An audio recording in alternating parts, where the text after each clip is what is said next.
In 2018, authorities uncovered an old church record book hidden beneath the floorboards of Salem's oldest meeting house.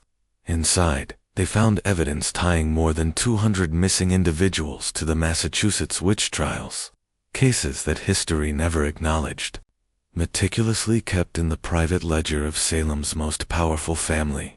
These names included execution dates, property assessments, and chilling notes, such as acquisition complete next to each victim.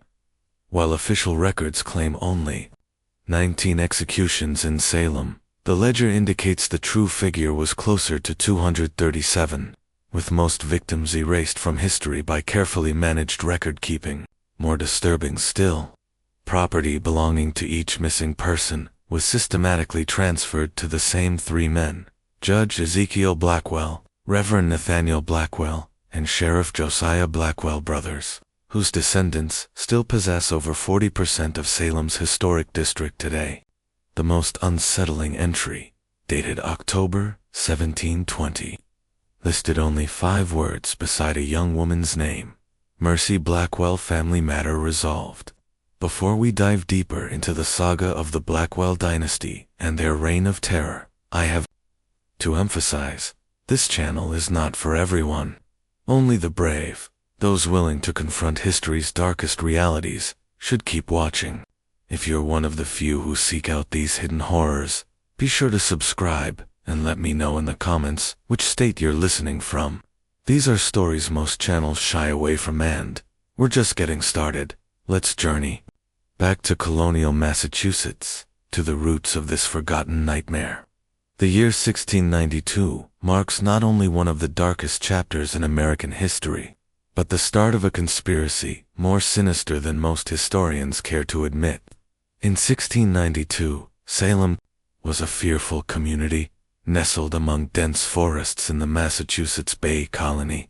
With about 500 residents, the settlement clung to strict Puritan beliefs, believing these would shield them from both the wilds outside and the evils lurking within. The village was centered around a meeting house, surrounded by clusters of wooden homes and farms scattered through the countryside. Puritan faith shaped every detail of daily living. Strict observance was demanded from all. The Blackwell family's influence was unmatched. Their grand, 2-story home stood directly across from the meeting house. Its glass windows are rare luxury, shimmering in the afternoon light. Judge Ezekiel Blackwell, the eldest at 46, presided over the local court with unyielding authority. His deep-set eyes missed nothing, and his rulings were treated as final as scripture. Despite his wealth, he dressed in simple black, outwardly displaying Puritan humility while quietly amassing power. Reverend Nathaniel Blackwell, 2 years younger, delivered terrifying sermons every Sunday, his voice shifting from a whisper to a thunderous roar, shaking the very rafters. His gaunt frame and penetrating gaze led many to believe he could see into souls and detect any impurity. The youngest brother, Sheriff Josiah Blackwell, enforced the laws set forth by his brothers. Broad-shouldered with a perpetual scowl, he carried a distinctive carved cane, rumored to have broken more bones than any other weapon in Essex County. Together, these brothers controlled every aspect of Salem's spiritual, legal, and civil life. But Salem was changing. New merchants were starting businesses, threatening the Blackwells' trading interests. Families like the Putnams and Proctors were gaining influence, challenging the brothers' grip. To retain their dominance, the first whispers of witchcraft became a timely opportunity.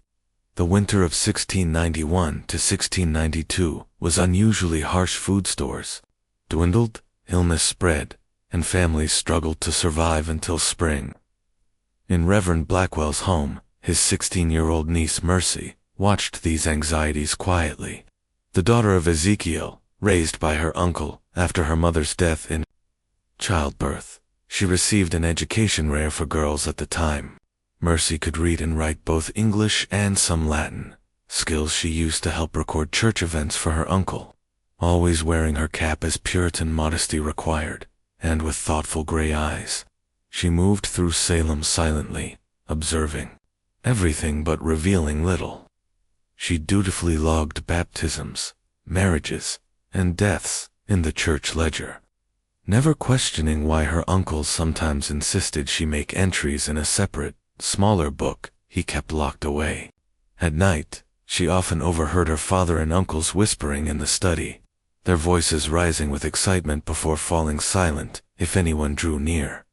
One bitter February evening, as Mercy carried firewood to the study, she paused outside the door, hearing her father speak with unusual intensity.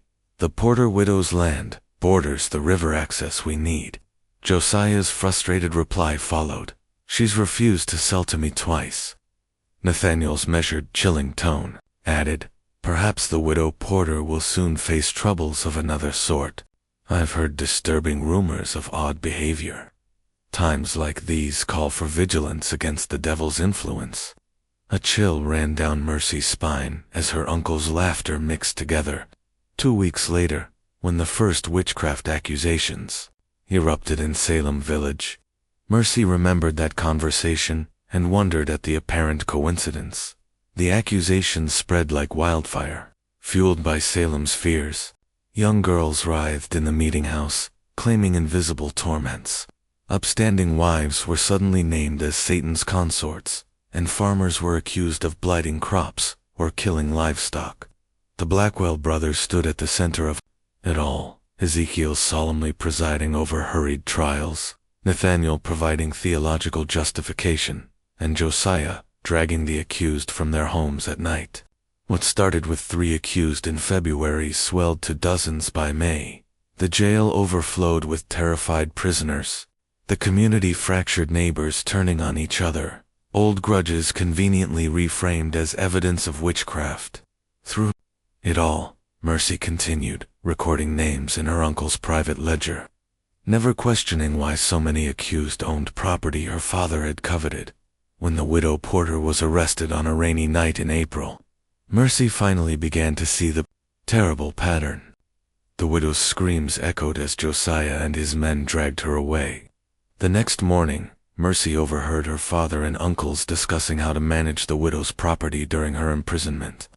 Within a week, Ezekiel had purchased the widow's riverside land for a fraction of its value, supposedly to cover her care in jail. As spring turned to summer, executions began. The first was Bridget Bishop, hanged on June 10th at Gallows Hill. Mercy watched from afar as her uncle prayed for the condemned woman's soul. That night, restless, she crept into the study and unlocked the drawer, using a key she had secretly copied.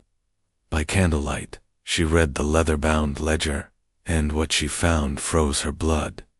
The ledger included not only names and supposed crimes, but detailed lists of properties, debts, and assets. Notes beside each entry showed how the Blackwells had, or planned to, acquire these holdings at drastically reduced prices. Most disturbing, Mercy recognized many names that had never appeared in public trials, names listed with execution dates, and phrases like "matter concluded" or "acquisition complete." If the ledger was truthful, her father and uncles had not only manipulated the witch panic for profit, but had conducted secret executions, their victims' disappearances blamed on flight or abandonment. The official number of witch trial victims 19 was dwarfed by the true count hidden in that ledger. Just when you think you've seen the depths of cruelty, the horror in Salem deepens. If this tale is giving you chills, share it with a friend who enjoys dark historical mysteries. Like and subscribe for more stories like this, and let's continue uncovering what happened as Mercy Blackwell's world fell apart. The summer of 1692 brought no relief. The air hung heavy, and suspicion was thicker still. Trials moved at breakneck speed, with Judge Ezekiel Blackwell presiding over hearings that almost never lasted more than an hour before a guilty verdict was declared. The accused faced a stark choice: confess and implicate others, or maintain innocence and face death. Mercy watched in horror as more names filled her uncle's secret ledger. The pattern was clear: those with valuable property or who opposed the Blackwells were targeted. Even more disturbing, Private examinations took place in the basement of the Blackwell home, where Sheriff Josiah used brutal methods to extract confessions, leaving prisoners with broken fingers, dislocated joints, or worse. One stifling July evening, Mercy was told to bring refreshments to the basement. As she descended the stairs, the sharp scent of copper and sweat hit her before she saw anything. In the dim lantern light, she found Goodman Thomas Putnam, a prosperous farmer who had refused to sell his mill to Ezekiel, strapped to a chair, his face battered beyond recognition. "Ah, Mercy, just in time," her father said, taking the tray.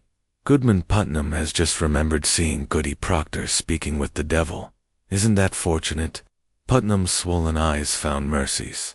"They made me say it," he whispered. "God forgive me." Josiah's cane cracked across Putnam's jaw. "The devil makes you say many things, Putnam. But now you speak God's truth, don't you?" Mercy rushed upstairs, her heart pounding. That night, she secretly copied pages from the ledger and hid them under a loose floorboard in her room. No matter what, someone would know the truth of what her family had done. August saw a new development. Several accused witches reportedly escaped the Salem jail, fleeing into the wilderness at least. That was the story Sheriff Josiah spread. But in her uncle's ledger, Mercy found another story. The names of these prisoners appeared with notes like "questioned privately" and "disposed of swamp burial." One entry chilled her. Rachel, nurse assistant to questioning. Eliminated quietly. Property transferred successfully. Family informed of escape to Rhode Island. The realization hit Mercy hard. Her family wasn't just rigging the trials for profit, but killing those who resisted and hiding the bodies. The public executions were only one side of a much larger, darker operation. Determined to gather evidence, Mercy took risks. She volunteered to bring food to prisoners, smuggling in scraps of paper and charcoal so they could write about their treatment. She questioned relatives of the missing, asking innocently if they'd heard from loved ones. Most importantly, she began keeping her own records of the growing web of properties her family had seized. By September, the Blackwell brothers controlled vast holdings.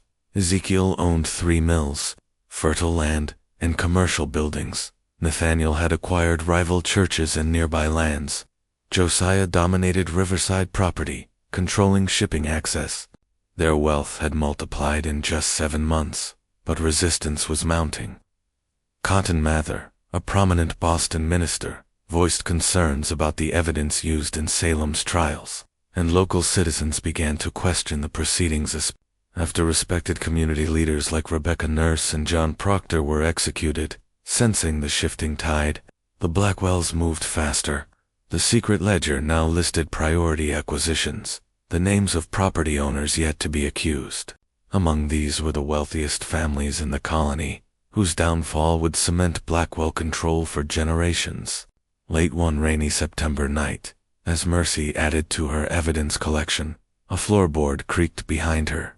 Spinning, she found her cousin William, Josiah's son, standing in the doorway, eyes fixed on her notes. "I knew someone was sneaking into Father's study," he said softly, "but I never thought it would be you." For a moment, neither spoke. "They'll kill you if they find out," he whispered. Mercy braced herself. "Will you tell them?" William hesitated, then shook his head. "No, because it's wrong. I've known for months, but I was too afraid to speak." He slumped onto her bed.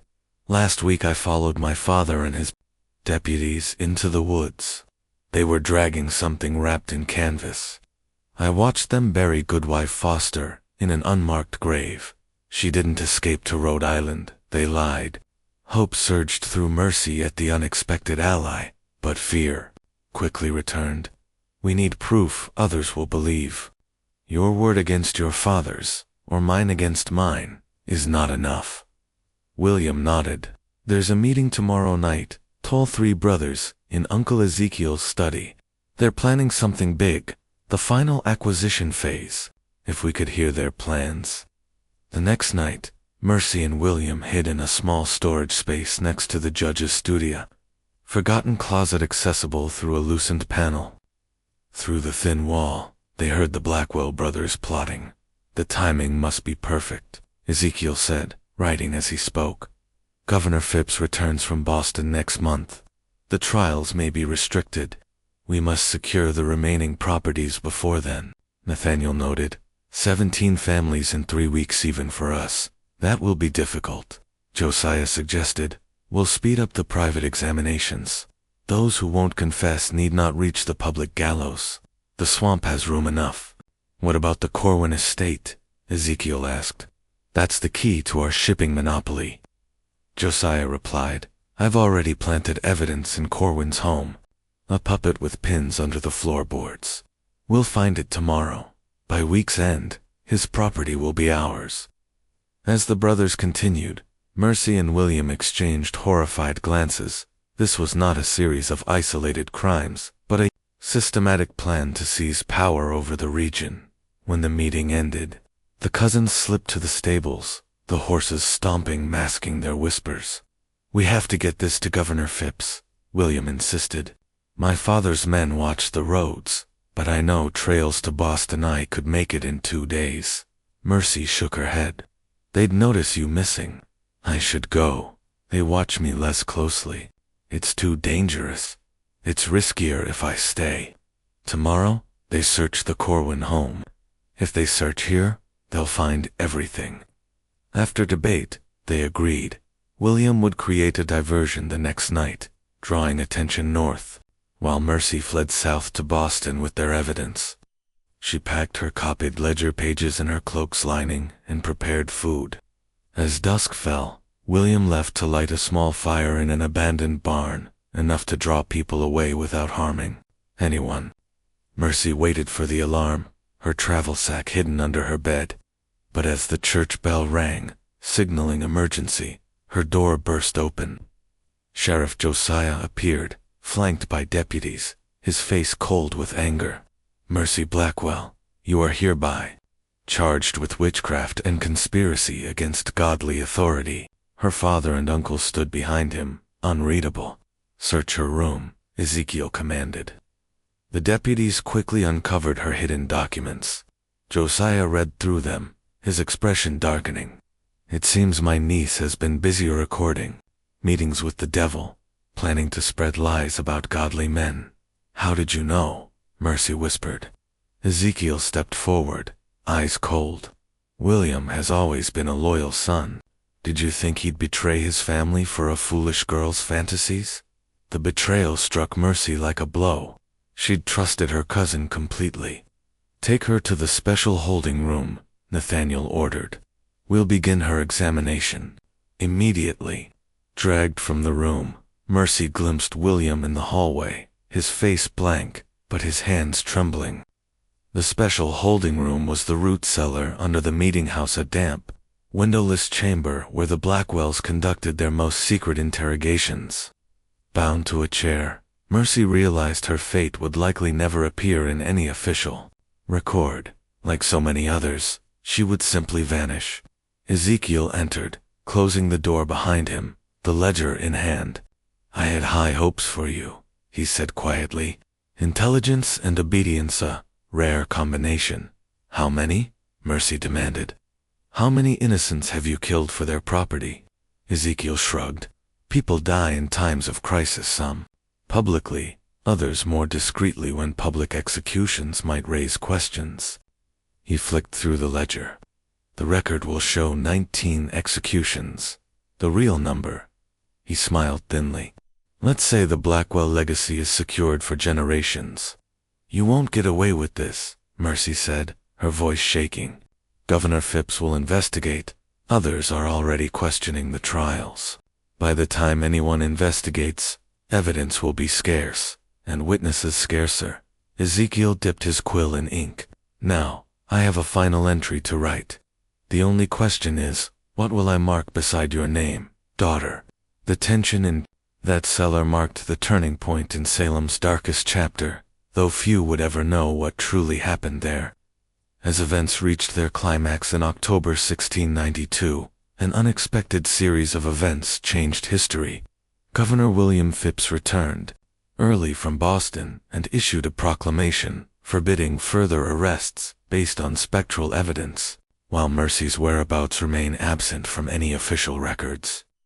A mysterious letter soon reached the governor, containing detailed evidence of judicial misconduct and property seizures.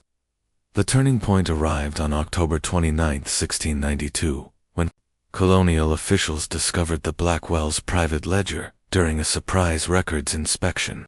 The Blackwell brothers vanished that night, along with several deputies loyal to Josiah. Rumors spread they had fled to Virginia or the Caribbean, taking much wealth with them. For decades, the true extent of their crimes was concealed. The colony, eager to escape the shame of the trials, focused on the 19 official victims, avoiding deeper investigation into the disappearances. The families of the missing were left to wonder, many accepting the story that their relatives fled in fear. It wasn't until 1720, nearly 30 years later, that a shocking discovery brought the Blackwell legacy back to light. Workers renovating the old meeting house found a hidden chamber beneath the floor, its walls scratched with dozens of names and dates. Forensic examination revealed extensive bloodstains and shallow graves nearby.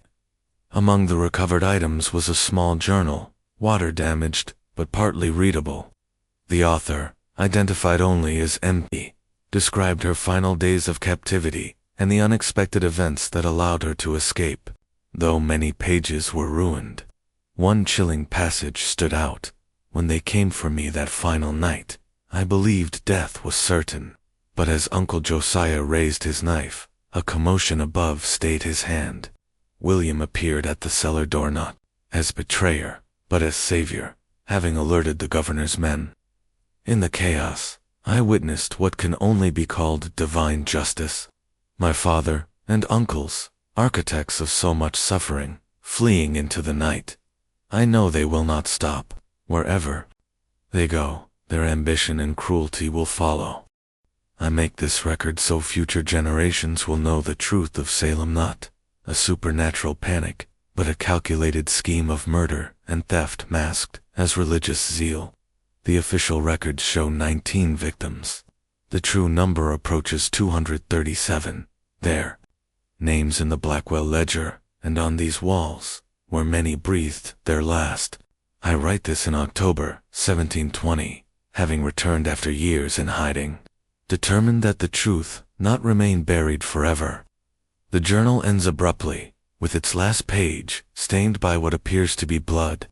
No record tells what became of Mercy Blackwell, though legend whispers she may have been the family's final victim. Silenced by relatives desperate to protect the Blackwell name, time often buries the darkest secrets, yet sometimes the truth finds a way to surface, no matter how deeply hidden. In the centuries since, Blackwell descendants scattered across New England, many changing their names to escape rumors of their ancestors' crimes. Property records show much of Salem's most valuable land stayed in Blackwell-linked families until the mid-19th century. The bloody origins of their wealth, concealed by time. Most disturbing is the recent discovery of letters from 1695 to 1730, suggesting the Blackwell brothers established new power in the southern colonies, continuing their manipulation of local justice for profit. Reports of disappearances and mysterious property transfers followed them, though no charges were ever brought. The Salem witch trials remain one of America's most infamous miscarriages of justice. But the public narrative reveals only a fraction of the true horror. Evidence points to a systematic campaign of terror and acquisition, far surpassing the official record. This story shows us that the most terrifying monsters in history are not supernatural beings, but people driven by greed and the lust for power. What do you think? Has everything come to light? Or do Blackwell's secrets still wait to be uncovered? Share your thoughts below. If you enjoyed this story and want more dark historical tales, subscribe, hit the notification bell, and send this to someone who loves mysteries from the past. This channel isn't for everyone, only those willing to face history's bleakest truths. See you in the next episode.